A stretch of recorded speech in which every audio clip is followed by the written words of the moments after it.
Hey, what's happening, everyone? Bringing you a Gamerversary video on Street Fighter.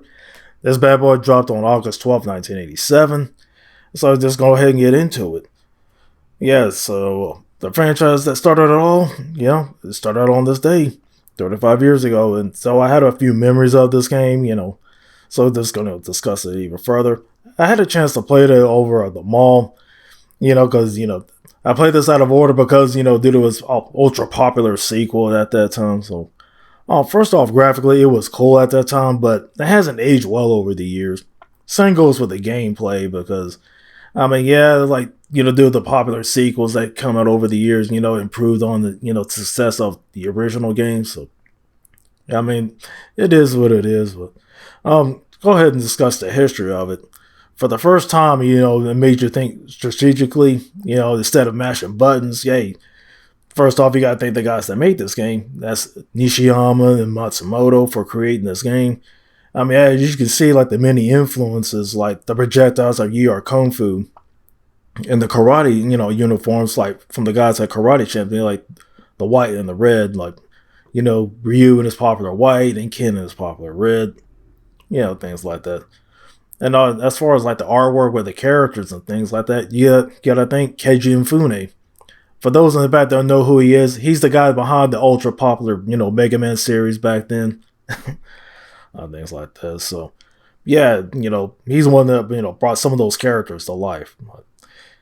As for my experience playing this game, yes, it was rough playing as Ryu because, I thought I was like, maybe I do the motions like I can do in Street Fighter 2. Nope, not so ever, because you got to figure out those moves on your own. I was trying every combination just to, pull off the fire move or a hurricane kick or a dragon uppercut. I may pull some of these moves off by accident. I don't know how I did it. So, yeah, it is what it is. So, yeah, but as far as like, you think he's going to play like Street Fighter 2? Nope. You basically got to learn the moves like I mentioned earlier. So, like I said, you can't go in there with that mindset. I was like, it's going to play in that same style. So, like as far as a story mode, you can use, Ryu by default, but, if somebody joins in as Ken and like that person played Ken wins, so basically Ken takes over the story mode. So, yeah, that's basically how it is. But, just going to move on to the characters themselves. Like, well, the other characters that you fight, because you got guys like Birdie, Jin, Eagle, etc. And also, before going any further, like, Final Fight, because it was supposed to be named Street Fighter 89 back at that time. Now, they're not part of that universe, too, so. Yeah, like, for the guys like, Birdie, he's like this big thug from England. Of course, you see him in the Alpha series in Street Fighter 5 itself. Like, he's not the sharpest tool in the drawer. But if you know how to use him, he is deadly. So, now, speaking of deadly, then you have Jin. He's like this assassin. He got this nasty style. He'll really take you out. And, of course, you'll see him, reappear in the Alpha series, like mainly Alphas 2 and 3. And then, of course, into the main games, then you have Street Fighter 4. Of course, that was his last appearance because he has cancer. He's basically fighting, knocking on death's door at that time. But usually he's the grandfather of Yung and Yang, from Street Fighter 3 and things like that, for those who don't know. So, moving on, like, Ken and Ryu have been the focal point of the franchise because, Ryu, he loves spamming those Hadokens. Ken's like spamming those Shurikens. Sagat likes to, spam both, like, both as tigers, whether the fireball or the uppercuts.